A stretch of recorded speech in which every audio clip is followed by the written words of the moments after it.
Saudara-saudari terkasih, hari Minggu ini adalah hari raya Tuhan kita Yesus Kristus, Raja Semesta Alam.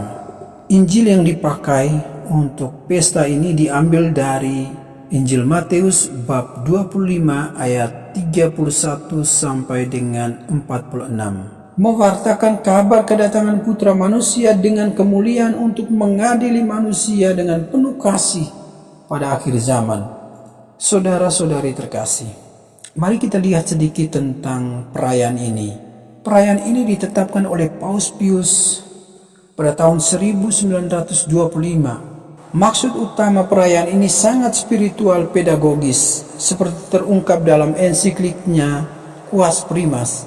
Beliau sengaja menantang ateisme dan sekularisme di zamannya dengan menampilkan Kristus sebagai yang lebih tinggi dan lebih berkuasa daripada segala kekuatan dunia. Tetapi sejak tahun 1970 perayaan ini mengalami perubahan penekanan. Kristus lebih bercorak kosmis dan eskatologis.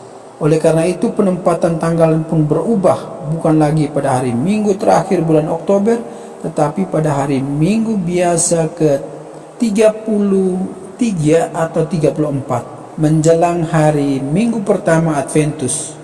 Saudara-saudari terkasih, konsep Kristus sebagai Raja Semesta Alam bukan seperti yang kita bayangkan secara manusiawi, yakni seorang yang memiliki kuasa duniawi.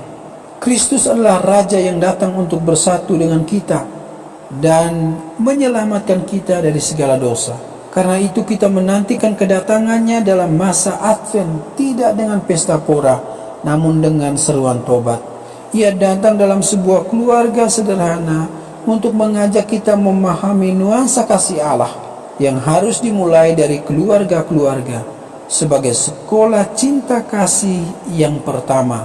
Cinta dan kerendahan hati harus meraja di dalam keluarga-keluarga yang pada akhirnya dapat menjawab ujian kehidupan di luar rumah, sebagaimana yang kita dengar dalam kabar sukacita Injil.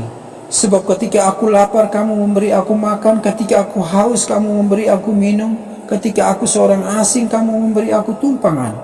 Ini adalah ujian kehidupan, ujian cinta kasih. Rumah adalah juga sekolah doa, tempat anak melihat bagaimana orang tuanya berdoa dan percaya bahwa Yesus sungguh-sungguh merajai hati mereka dalam tindakan dan cara hidup. Sebagai jawaban pada ujian berikutnya, ketika aku telanjang, kamu memberi aku pakaian. Ketika aku sakit, kamu melawati aku. Ketika aku di dalam penjara, kamu mengunjungi aku. Saudara terkasih, sejak dibaptis, semua orang Katolik memiliki tanggung jawab dan hak untuk ikut serta dalam 3 tugas perutusan Yesus. Sejak kita dibaptis, kita mengambil bagian dalam imamat Kristus. Apa artinya? Itu artinya kita ikut serta dalam kegiatan pengudusan. Kita dipanggil untuk membawa semua orang pada kekudusan. Yang kedua, kita ambil bagian dalam tugas kenabian Kristus.